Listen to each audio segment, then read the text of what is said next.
People go through life many times playing it safe. That's the secret hope that they say to themselves, if I never let myself feel too good, maybe I'll never get hurt too badly.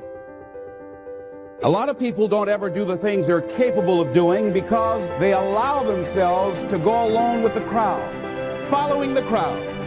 Many people have things they want to do, and they find themselves in relationships with people who are addicted to mediocrity, and they allow their behavior to influence their behavior. Say, birds of a feather flock together. You run around with losers, you will end up a loser. Unconsciously, you will pick up their ways, you'll pick up their habits, you'll pick up, most importantly, their attitude about life.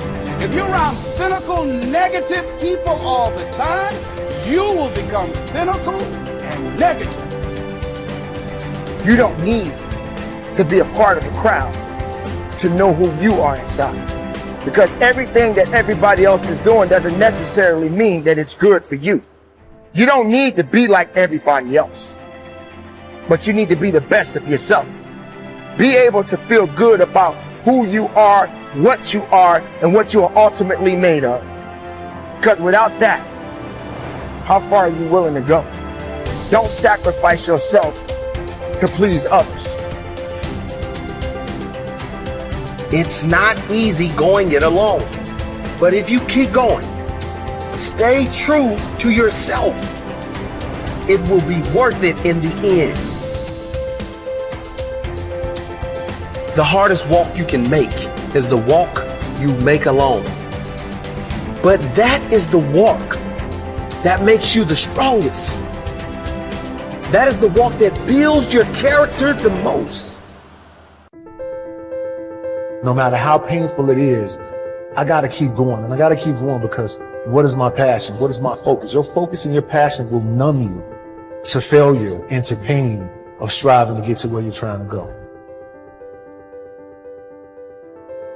I don't accept that I am what I am and that is what I'm doomed to be.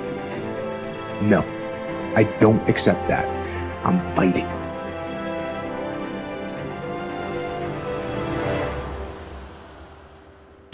As you begin to look toward the future and take inventory of yourself, what is it about you right now that you've got to leave this behind? Because this no longer fits. Looking at where you want to go and the kind of person that you must become, the kind of standards that you have for you. What is it that you must do differently if you want to keep on getting what you're getting? Keep on doing what you're doing. If you don't keep gathering information, your confidence will start to wane. You start to lose it. You've got to keep gathering information. You want your confidence to get stronger and stronger and stronger. And if you don't keep studying, your confidence will start to slip. Like with the knowledge I've got, I could coast to the end of my life earning all kinds of money, having a pretty good time. But I know I won't go beyond where I'm at and I'll start slipping back. You've got to keep studying.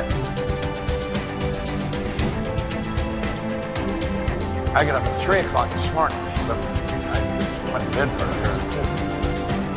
And I was studying for a couple of hours. I get up early in the morning and I study every morning because I want to get better at what I'm doing. And I know I can get better. I know that I'm nowhere near as effective as I can be. We've got to get this right in our mind. This idea of lack of confidence, it's something that anybody can change. I remember when I first started to study this, we're so afraid of what other people might think of us. It's so silly. I only went to high school, as I said, for 2 months. So I had a vocabulary that you could stick in a thimble. I mean, there was not much to it. And if you were talking, you said something and you used a word I didn't understand, I would never say I don't understand what you're saying. But I didn't understand. So I mean, I was lost in the conversation really fast. But I was afraid to say I don't understand that word. And I started to study Earl's material, and Earl talked about how important vocabulary is. In fact, he made a recording on it. And I I started to study words. Now, if you use a word that I don't understand, I'll say, really, stop. I don't understand what that word means. I'll ask you right there. Because I know if I don't get that cleared up, everything you say from there on, odds are pretty good I'm not going to understand it. You get lost in the conversation. Why wouldn't I tell you I didn't understand? Because I was afraid of what you thought of me. You got to quit worrying about what other people think about you. If you knew how little they did think about you, you wouldn't be so concerned what they are thinking. Terry Whitaker wrote a book.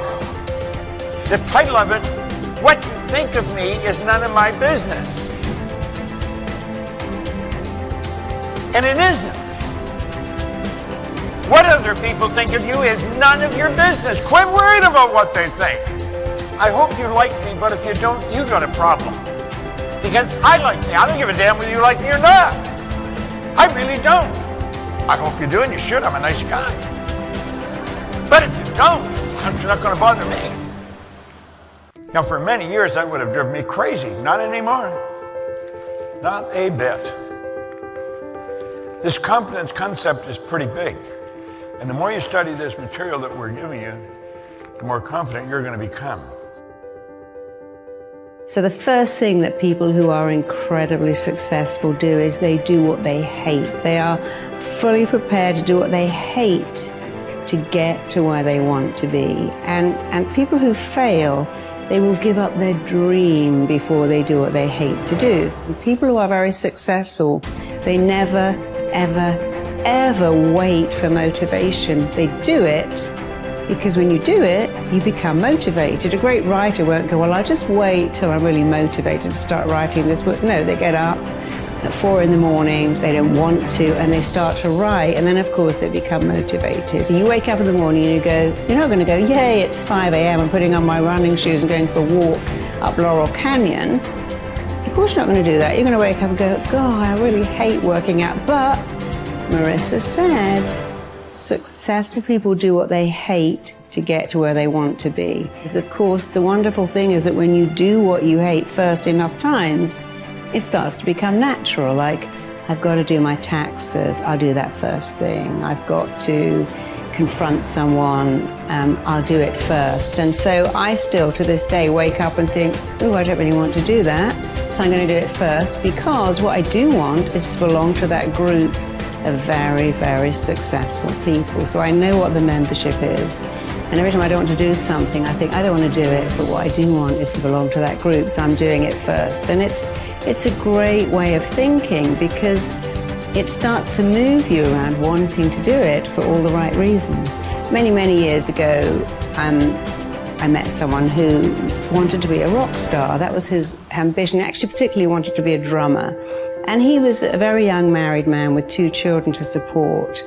And he was going for a lot of auditions. And of course, all the auditions take place during the day. And every time he had a job, they wouldn't let him take time off. So he decided he would have to work nights in order to audition during the day. And the only job he could get was a job he hated. He was a taxi driver and he hated it, but he did it. But he just wasn't making enough money. So he thought, okay, I'll have to work in McDonald's. I get more money, I can work nights, I'm free to audition. And about a month before he'd applied to work in McDonald's, he'd been for an audition to be a drummer in a band. He didn't even know who the band was. And the day he was due to start working in McDonald's, which he absolutely hated even the thought of, he got a call to go, you know, that band you auditioned for is actually Simple Minds, and now you're the drummer in Simple Minds. So he never worked in McDonald's or drove a cab again for the rest of his life. But when he told people that story, they'd all go, oh, I would never work in McDonald's. Oh my God, I'd never degrade myself by driving a cab around London. And I'm like, don't you think you're missing the point? His ability to do what he hated is what made him a rock star, because he had to have his days free to rehearse and audition. But if he had your mindset, I'd never do that, he would never be a multi-millionaire rock star. It was because he was fully prepared to do what he hated, to swallow his pride, to keep his vision in mind. I want to be a rock star. I must be free for auditions. How can I do that? Well, I have to work as a cab driver and in a fast food restaurant, which I hate, but I'm going to do it because it's going to take me to my goal. And it did. But the people who laughed at him and said, I wouldn't do that, none of them are rock star.